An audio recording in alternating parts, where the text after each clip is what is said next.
I really do want to know what Tim has had for lunch today. Go on, Tim. All right. Every day for lunch, I eat about 1 kilo of mixed veg and 6 eggs. I'm so glad I asked. See, that's the kind of thing that makes people follow. I would follow because why? Like, I want to know why. I'm interested now. I'm hooked. I feel a little embarrassed of my chips and curry sauce now, Tim. I feel like I shouldn't have admitted that to you. I think a balanced diet works cross company, right? So if I eat the veg, Jess, and you eat the chips, we're all good. Perfect. It's all a big balance. Just have to zoom out. Welcome to the Dojo, the podcast where we turn marketing news into marketing tasks that you can use to hit all of your revenue goals for this year. We're going to hear 3 stories, one from our special guest, and we'll pick the best one to turn into marketing tasks for you to follow by the end of today. You've got no excuses, get them done. I'm Dale Davies, the head of marketing at Exposure Ninja. We're joined by Tim Cameron Kitchen, the founder of Exposure Ninja, Jess Percival, digital marketing specialist at Exposure Ninja, and our special guest, Hattie Stiff, performance marketing manager at JENZA, a business helping people to explore the world and enhance their resumes through pre-arranged working holidays. And Hattie is also a community ambassador for the National Kidney Federation too. Hey Hattie, welcome to the podcast. Hello, thank you so much for having me. It's an absolute delight. So tell us, what's your relationship to marketing? So I have quite a long-lasting relationship with marketing. So I actually started as an influencer on Instagram around 10 years ago, really back in the day of that old algorithm, and was mostly like a lifestyle, fashion kind of blogger. And then when I ended up needing my second kidney transplant in 2021, I ended up just deciding to document the whole thing on my platform, which was the most vulnerable I'd ever been online, understandably. But it was incredible, and it grew such a community that it really led me to love community building and kind of sharing vulnerable stories and kind of building some people that actually resonate with what you do. So when I'd had my second kidney transplant, and that all went well, luckily, I decided to actually start freelancing for businesses, helping them to connect with their communities and finding people that sort of vouch for their ethos as much as they do. So after freelancing for a while, I ended up kind of in my role as I am now, and I've kind of made a career out of it, which is pretty awesome. Somewhat by accident, but definitely enjoying it. That's a superb story. I actually wish we could dedicate the episode to listening to hear a bit more about that, but perhaps you'll have to come back and do that with us. Round 2. So before we crack on, we're going to hear all of your headlines for this week, and then I'll choose the best one to turn to task. So Tim, what's your headline for this week? Mine is an interview with someone from Google, which gives us some hints about what Google wants to reward with its ranking. We'd love to know what they want. We never actually tell. What's your headline for this week? My headline is a bit of a bummer of marketers aren't confident with AI.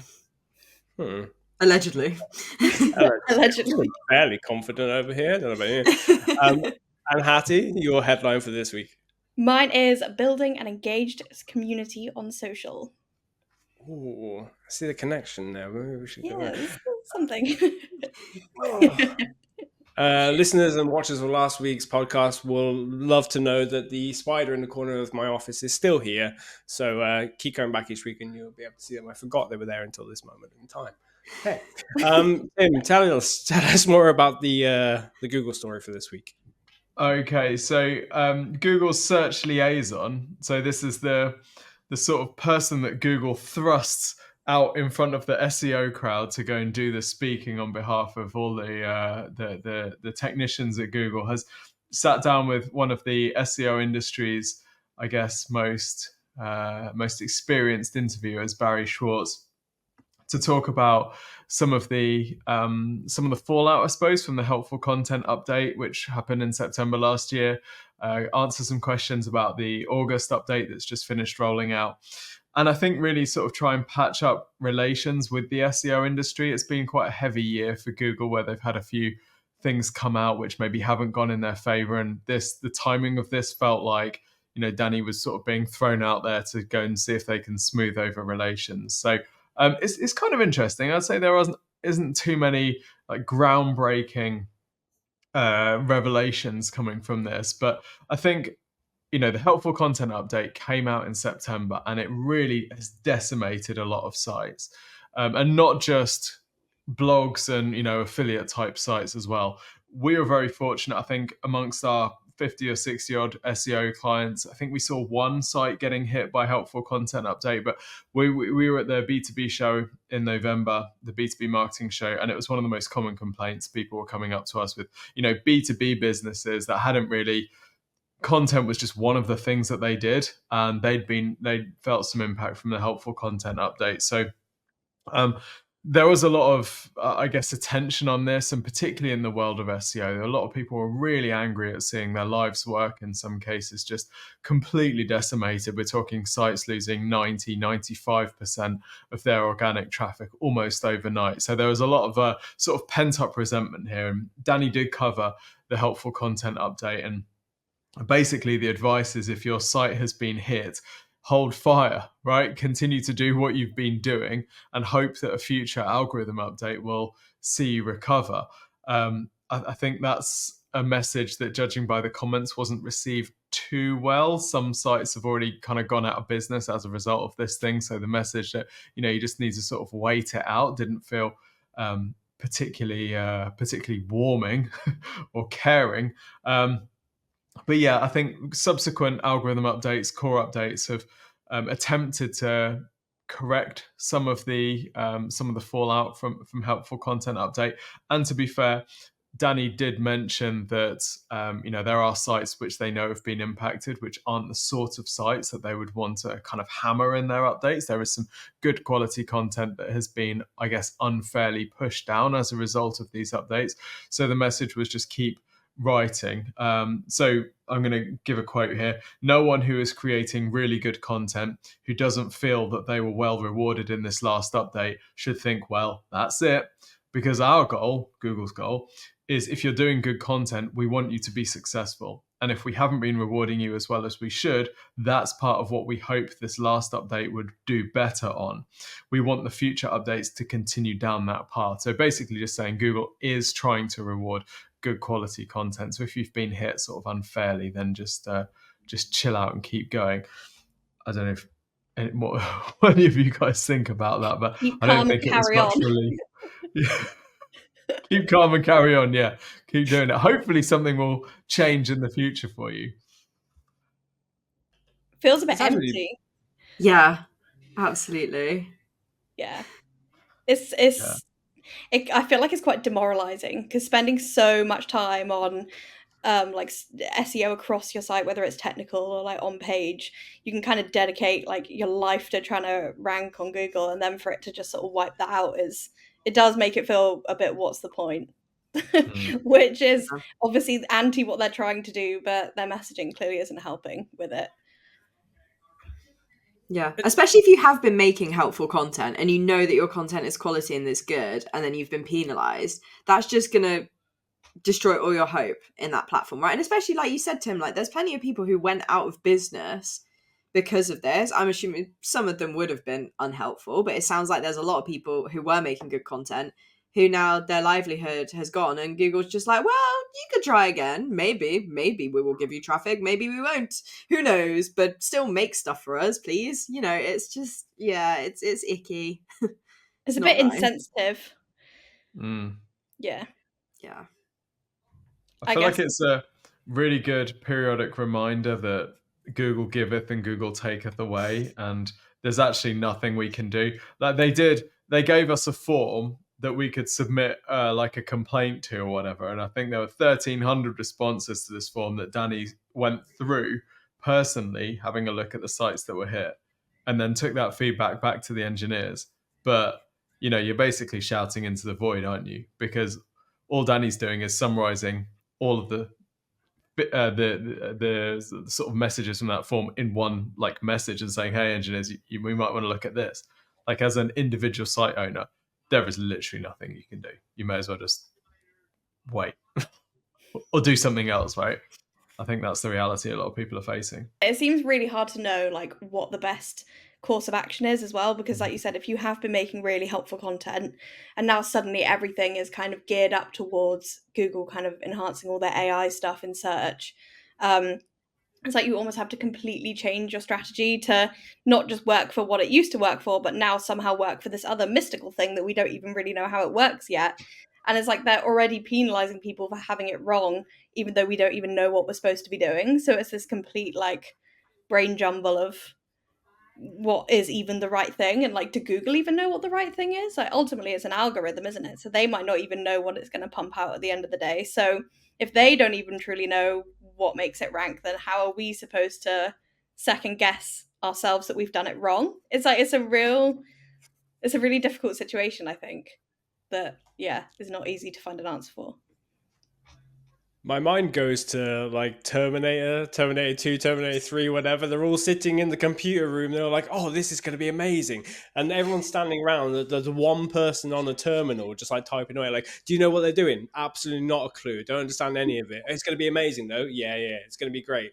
And then that's pretty much how this is. There's a bunch of people with computers and data and spreadsheets going, everything looks great on our side. And then there's the human people talking and doing all the qualitative analysis and going like, everyone thinks this is terrible. Like, I don't know why you're like, pushing forward this.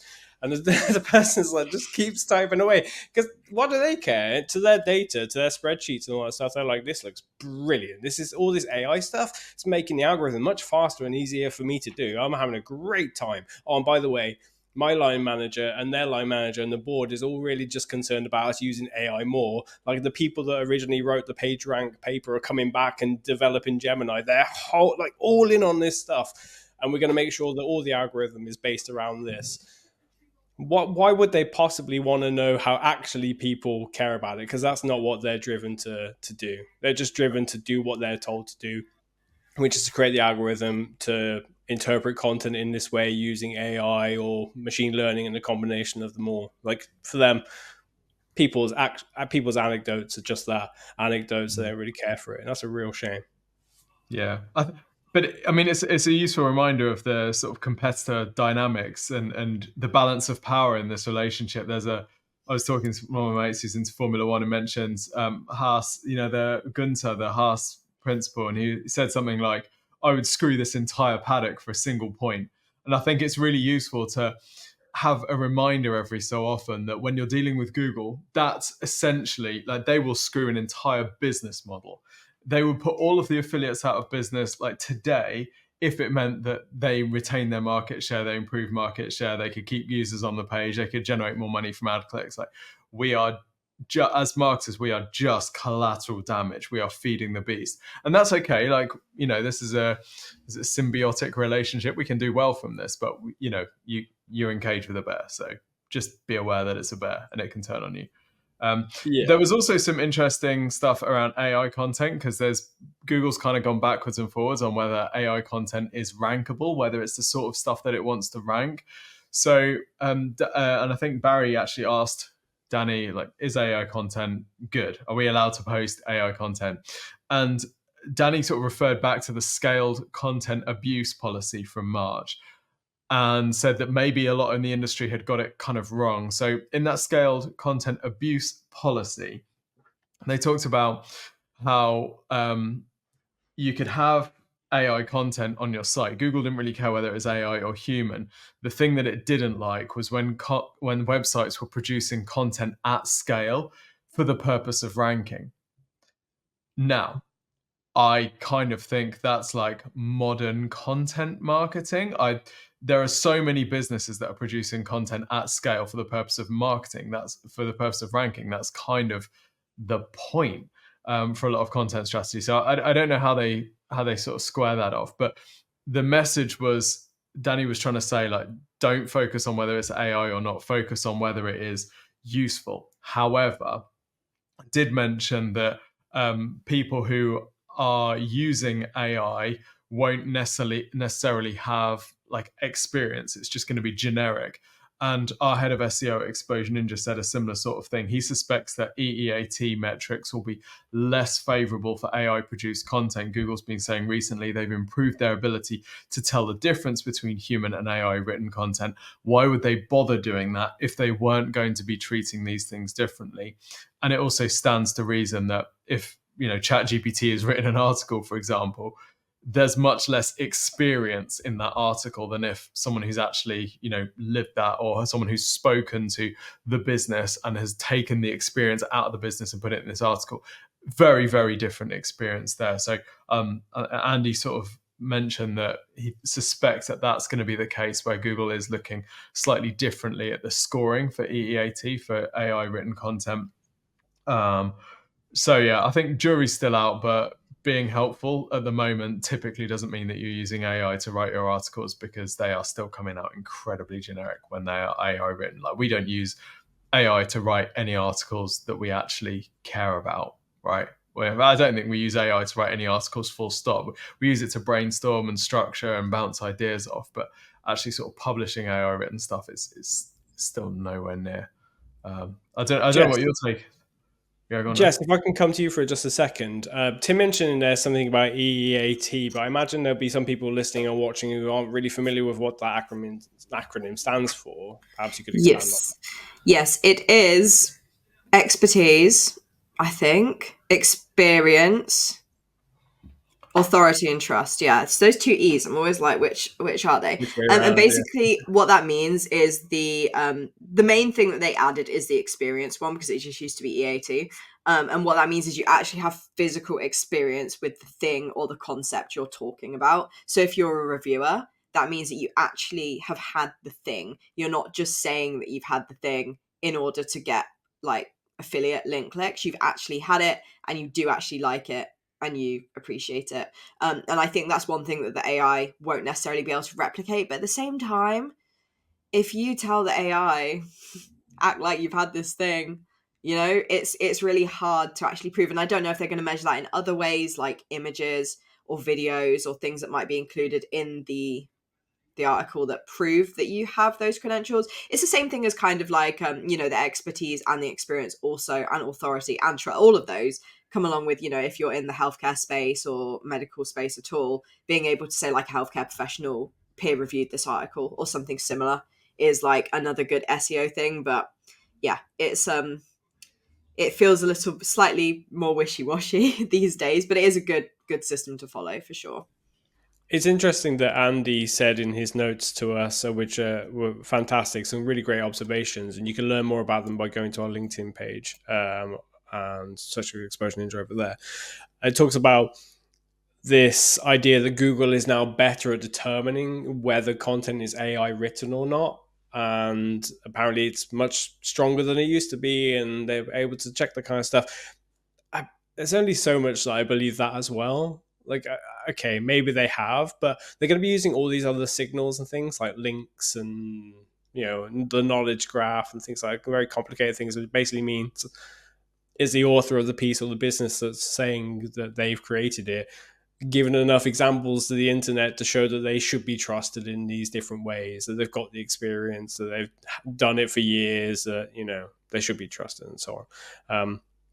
Yeah, there's going to be a lot of signals in there, but it doesn't really sound like it's going to be easy or fair going forward for anybody. But anybody listening for a couple of weeks now might feel that we're overly negative about Google and SEO in general. So I don't know, Tim, are we still like pro SEO? Do you still think it's the thing that we need to be doing? Oh, it's absolutely killer. I've just been looking at some of our award submissions, and it's amazing. The business growth that you can get through SEO is phenomenal. I think you've got to be realistic about who you're playing against, and who you're playing against, not who you're playing with. So you're playing against Google, right? There's a lot of the messages coming out of Google, we've seen that they are, you know, intentionally misleading. So it's, yeah, just like we were saying earlier, you're engaged with a bear, that's fine. The bear can be really powerful and you can use that power to your advantage, but it can also just slap you out of existence. So you just got to know who you're playing with and make sure you're on the right side of it, really. But as long as you are, then absolutely. I mean, let's be honest, the whole reason that Google's got this monopoly ruling is because a search engine is the world's most perfect marketing tool. You can get in front of people who are searching for exactly what you sell right now. Amazing. Like, what power. Incredible. So any way that you can do that has got to be good for business. So yeah, I'm still all in SEO. Absolutely. Hattie, before we move on to your story next, I'm kind of curious what your take is on everything we've talked about so far. Yeah, I think it's really difficult as someone who's relatively new to SEO. It's really interesting hearing all of your different opinions on kind of how it all works.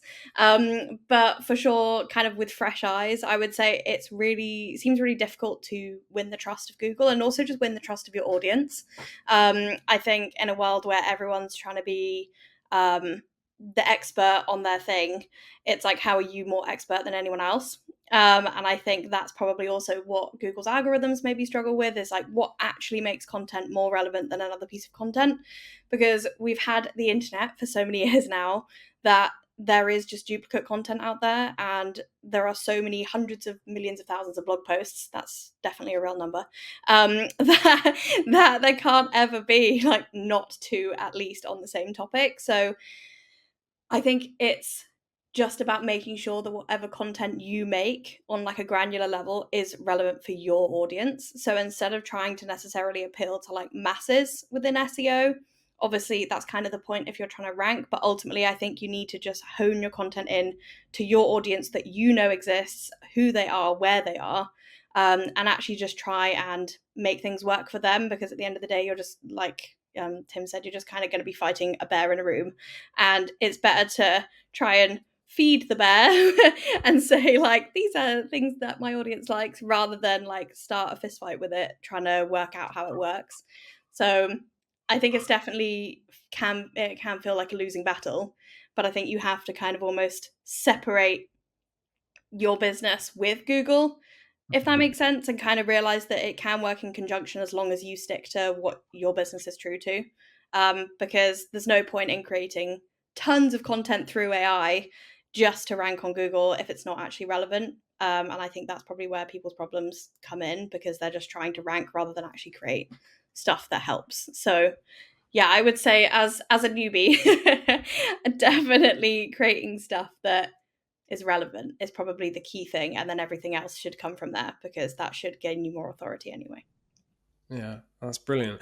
That's great advice. I'm curious, when it comes to AI and content creation and creating the right kind of content, how that works within the story that you've brought for this week. So, building on an engaged community on social, is perhaps you want to lead us into that story by talking a little bit about how AI impacts your work.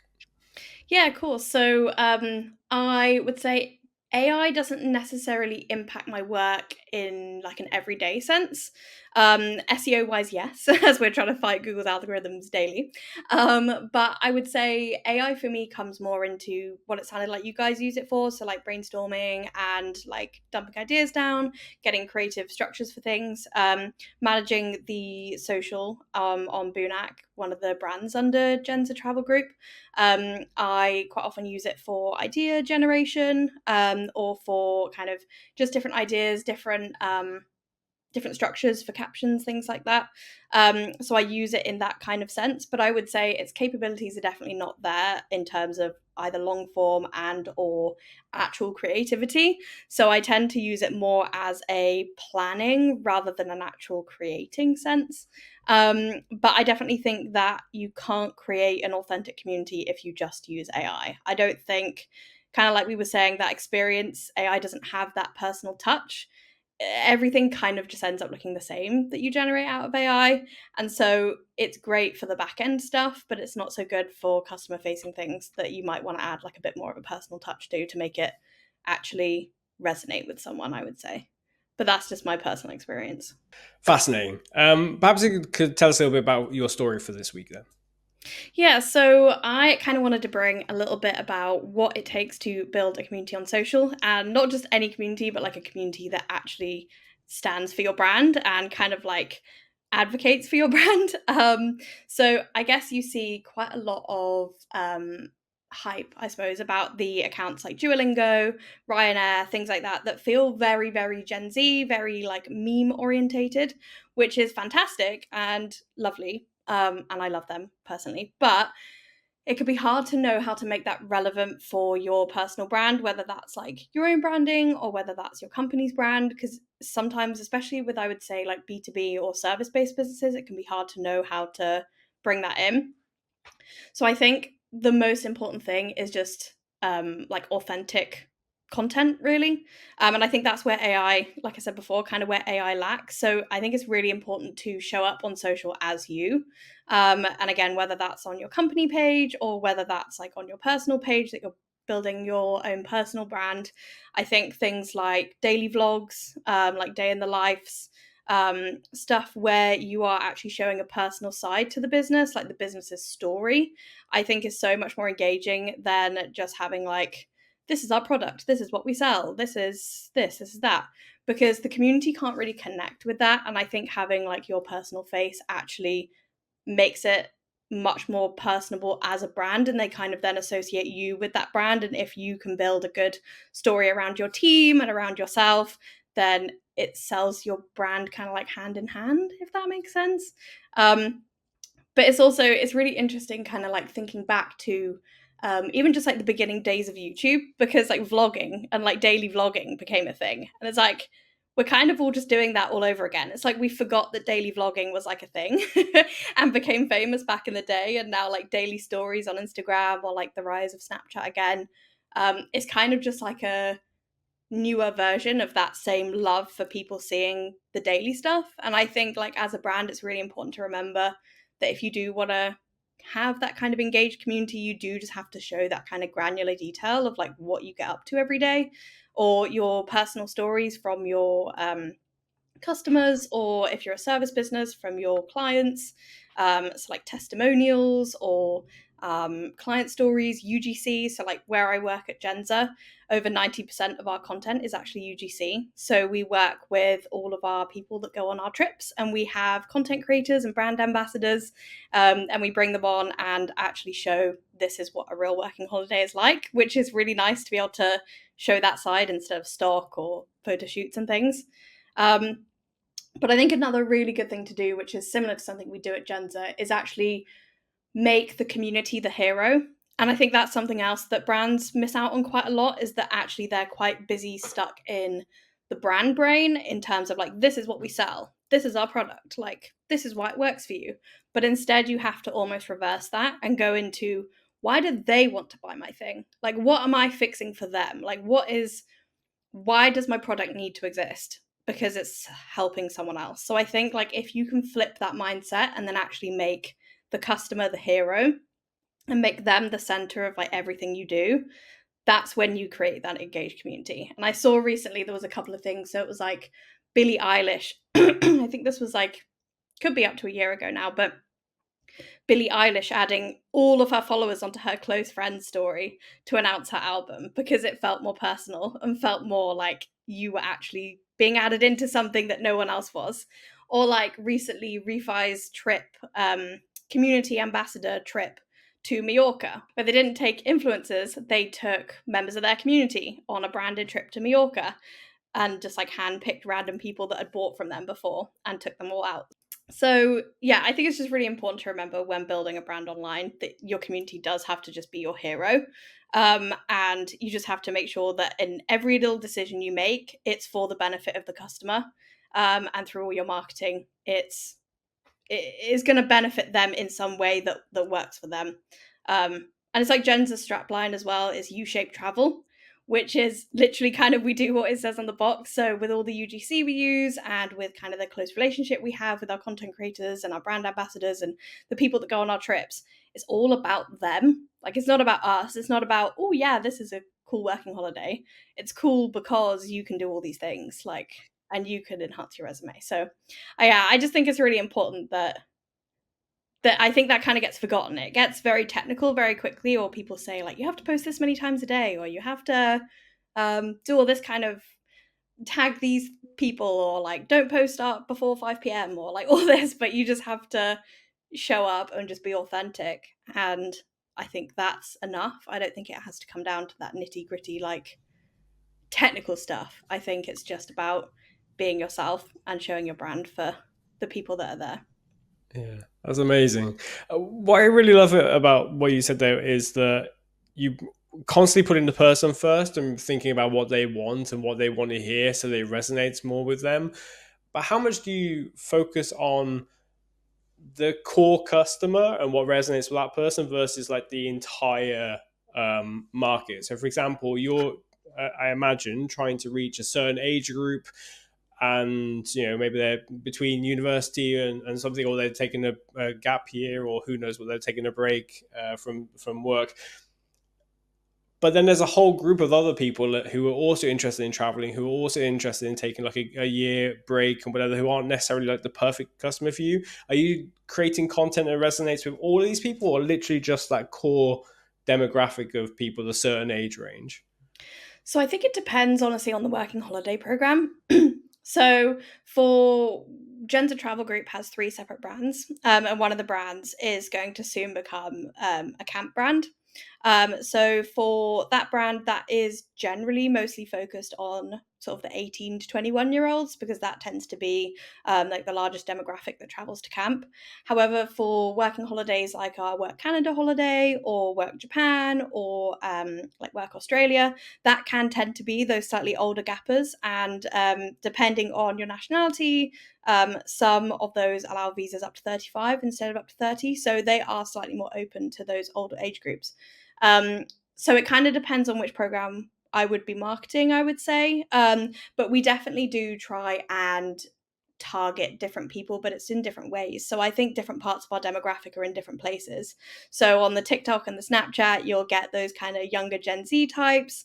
And same on Instagram. We found that a lot of our younger audience is actually on Instagram as well. But then it might be in the Facebook groups, or in the like we'll catch them through email marketing, those kind of slightly older, maybe like 23 to 27 kind of age groups. But I think it's important just to know where your audience is, and I think that's something that you'll kind of always learn as different platforms develop. But yeah, we tend to cherry pick for the for the program. But again, depends on the time of year. Even it can get quite complex. I bet. I know you said in there about people can get really obsessed on the technical and on the tactics, but I have to push and ask, because I know people will be watching and listening and thinking, how do I do the UGC part myself? I was listening to a call, a client call earlier, and they were talking about, we have a product that requires you to climb to the top of a mountain to enjoy their product, and in the cold, and they're hiking and stuff. And we want the UGC, but nobody's sitting there at the top of the mountain, freezing cold and tired because they climbed up. I'm thinking, do you know what I'll do? I'm going to record a video now of me enjoying whatever it is, this product. Like, people are really keen on UGC because of fantastic arguments like the one you have, but they just don't know how to go about it. So, like, are there any recommendations or workflows, processes, tactics, stuff that you could recommend as just a starting point? I would say if your product is quite niche like that, or if it's something that requires specific environments, I would say if you're aiming to get out to influencers for UGC, just really do your research on which influencers might be in that niche. I think it's easy to kind of see the stereotypical, but the kind of classic influencers creating UGC like in their kitchen or in their bathroom or out and about. But if that's not relevant for your product, then that's not really going to reach the right audience anyway. So I think it's really important to spend time researching different influencers, research hashtags within that niche. Say it was a mountain product, mountain climbers, local mountain people, in terms of people that are into different mountain sports. And I think that that's probably a key thing. Also, just engaging within that community naturally. So even if you don't send influencers products, if you do find influencers within that niche, commenting on their content, following their content, just being an like ambassador for them might make them more intrigued into buying into your product naturally without you even gifting it, because they can see that your product is going to help them in their day-to-day activity or hobby or whatever it might be, or life. But yeah, I would say tactic wise, just really be almost intense with your research and kind of see, look at all the different posts that these people have done, because I think sometimes you can quickly look at the top 9 and be like, oh yeah, they look like they do what I need to promote. But if you actually scroll back, look at comments, look at the way they reply to people, and maybe follow them for a while before actually engaging, because I always found, when back in my influencer days, if you like, I would always prefer the brands that would kind of have that slightly slow and steady start of a relationship, rather than emailing me straight out the blue, realizing they didn't even follow me, and it just felt inauthentic. So I think building those authentic relationships with influencers in the right niches, and just being consistent on your channel, will also gain audience in itself, and you will open yourself up to more people that you can then gain UGC from. I did actually just want to add something on the end there, is that you can get super creative with influencers. Like, one of my favorite ever ongoing influencer campaigns is there's an account called Loki, the wolf dog.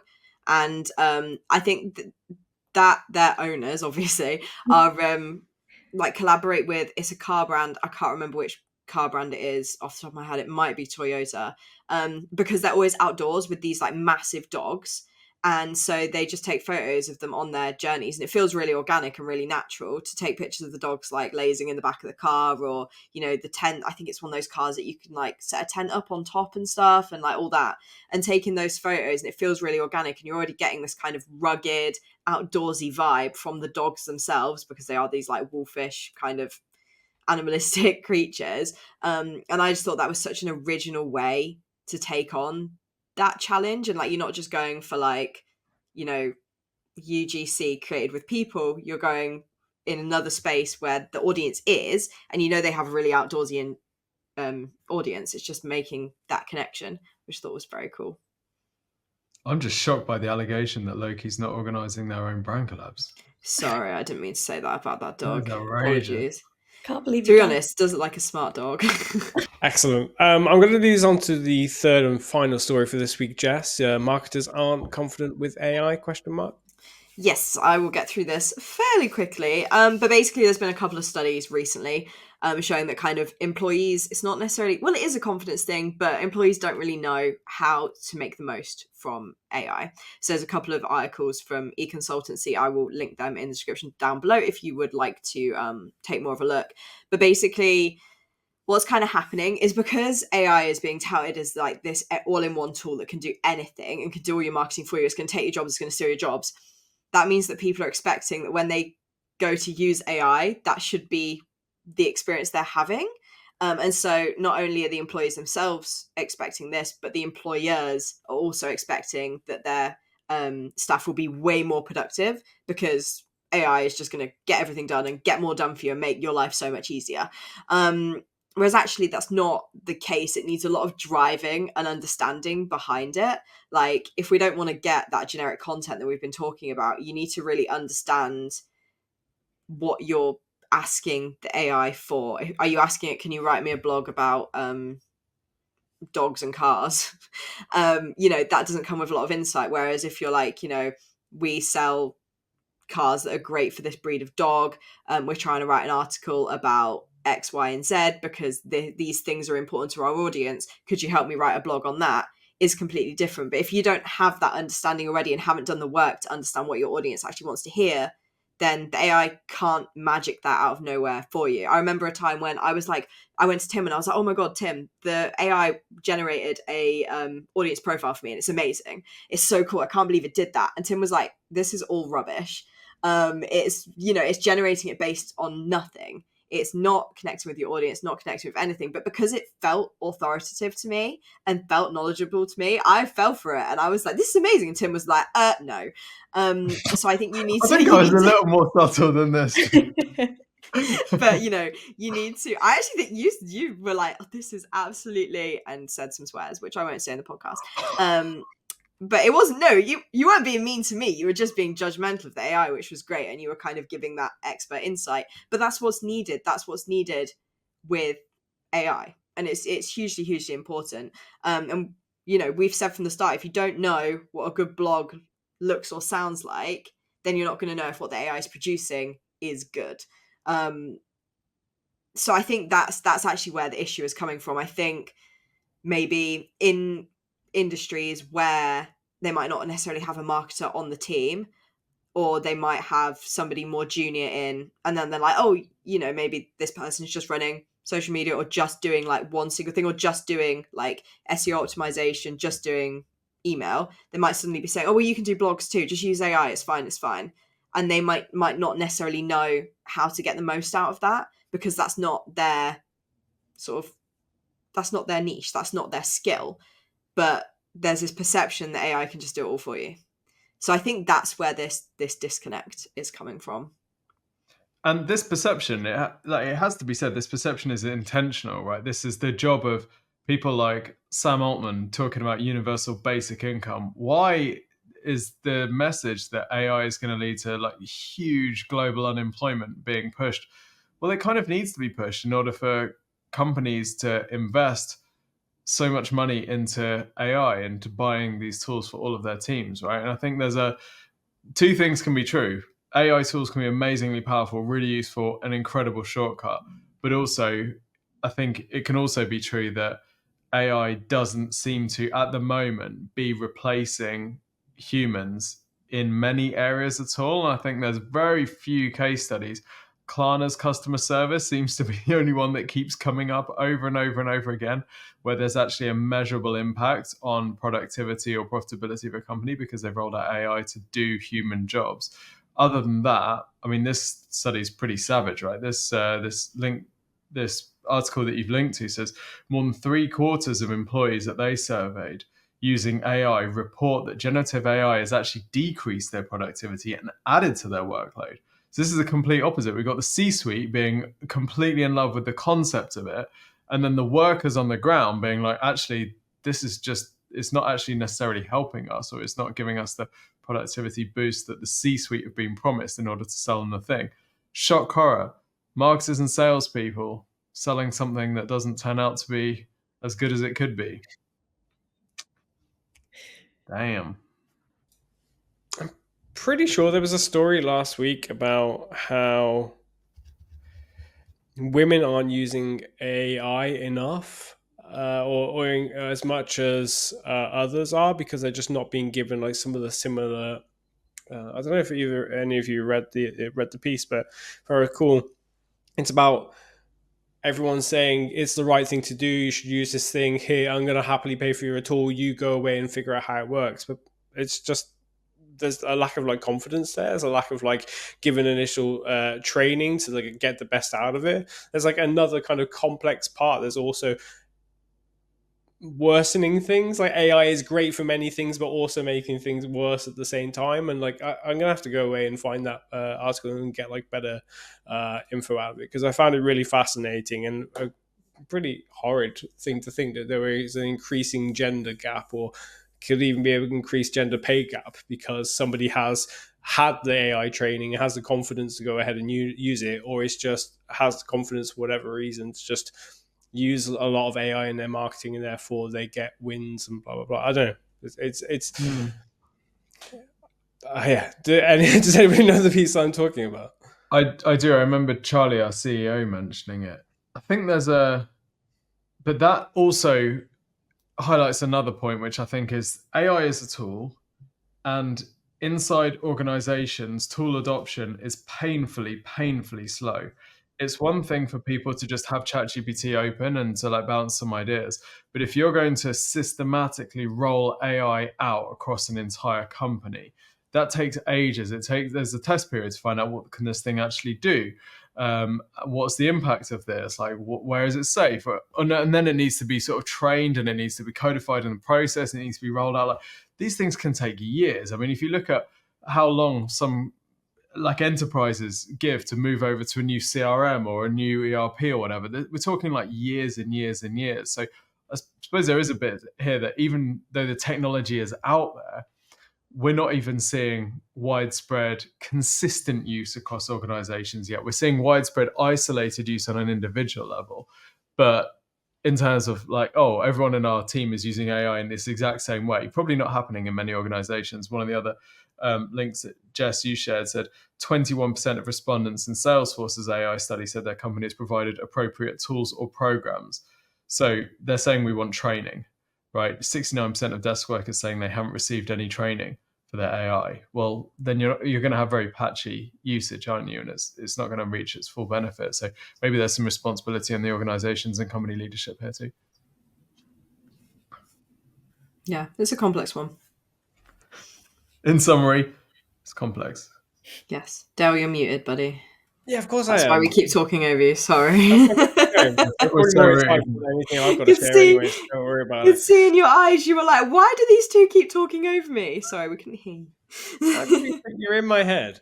Okay, right. We're going to pick a story to turn into our marketing task for this week. I am going to say it's a little bit tricky on this one because I think all three are super relevant to the kind of stuff that our audience want to hear about.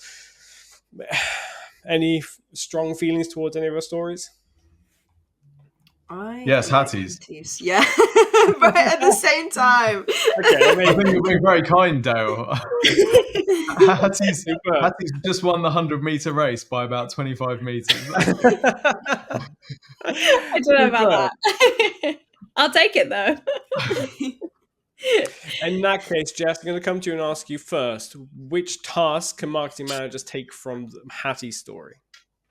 Yeah, I think the key thing here for me was really putting your customers front and center, really finding ways in your marketing that you can really lift them up and make them feel not just that they'll be champions for you, but you kind of champion them in a few ways as well. And, if they are creating content about your brand, how can you boost that and how can you, support them and help them? But also, how can you, next time you're thinking of doing an influencer trip or working with, some big name, is there ways that you could turn that into actually a community sort of thing instead, which could just lift up people that wouldn't normally get lifted up, but also your biggest advocates. Just because they don't have those numbers doesn't mean that they can't create great content for you when you give them the tools.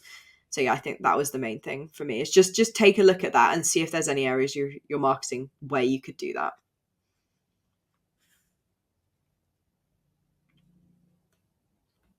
I think what you're trying to ask, Dale, while you're on mute is... It's the spider. The spider has got its hands. It's infiltrated. Yeah, it's taken over. It's put me off. I can't concentrate. Can't think. Tim, please, would you tell us which tasks business owners should do from Hattie's story? I think this is a really interesting one. While Hattie was talking, I was thinking the last thing I want to see on my socials is the day-to-day life of most business owners, because their lives are so incredibly boring and they have very little to say.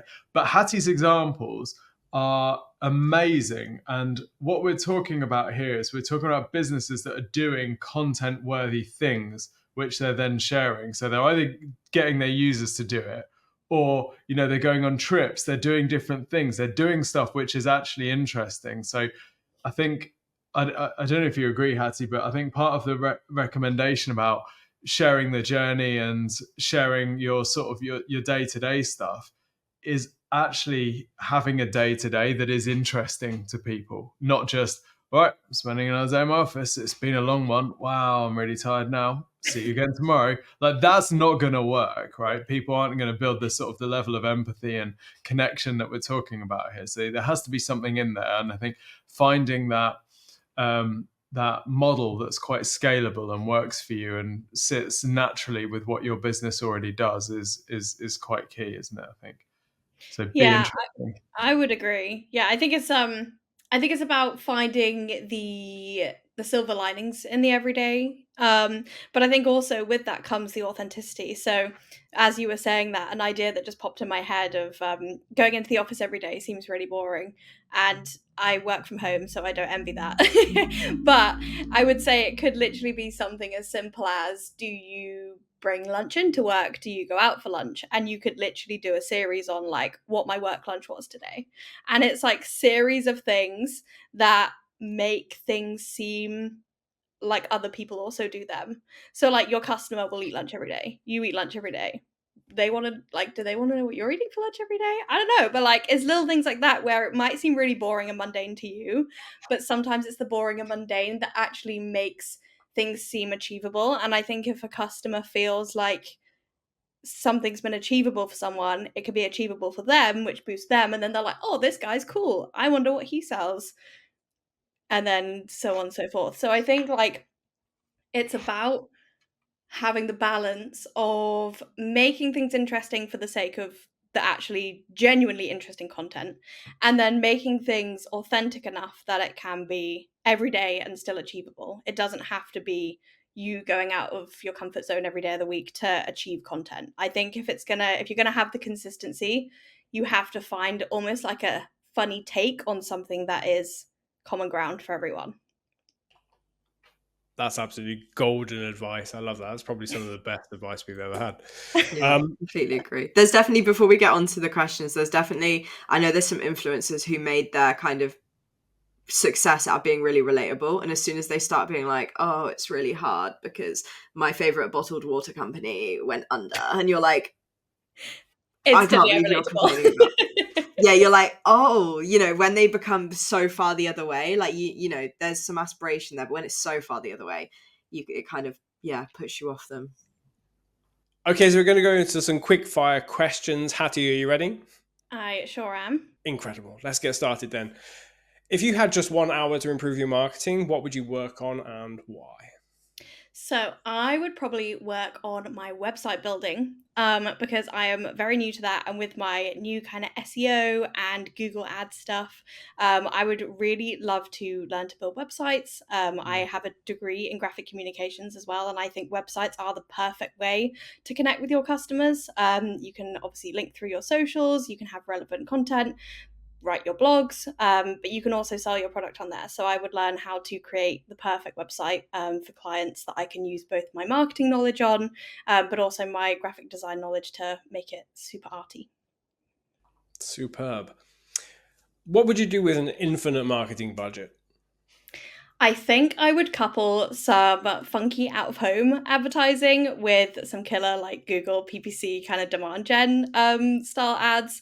I think there's a real space at the moment for pop-ups and kind of in-person events. So I think whatever I was marketing, I would make sure that it has a killer lineup every 6 months of a cool out-of-home event, and just make sure that, you know,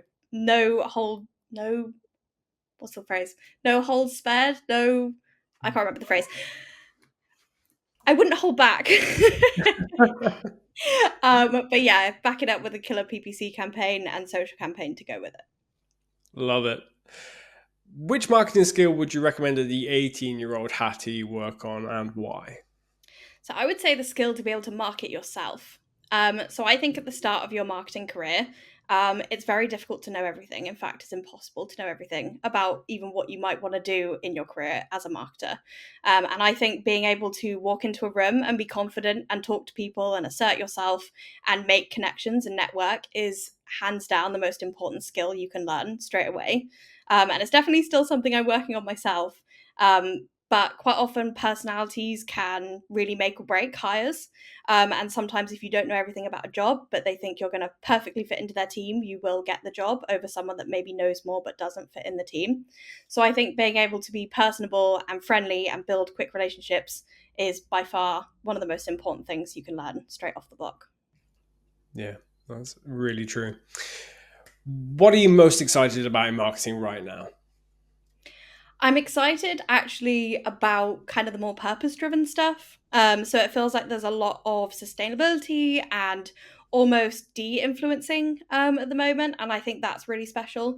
It seems that with the rise of AI, people are actually backtracking somewhat in some occasions and kind of yearning for that more person-to-person contact.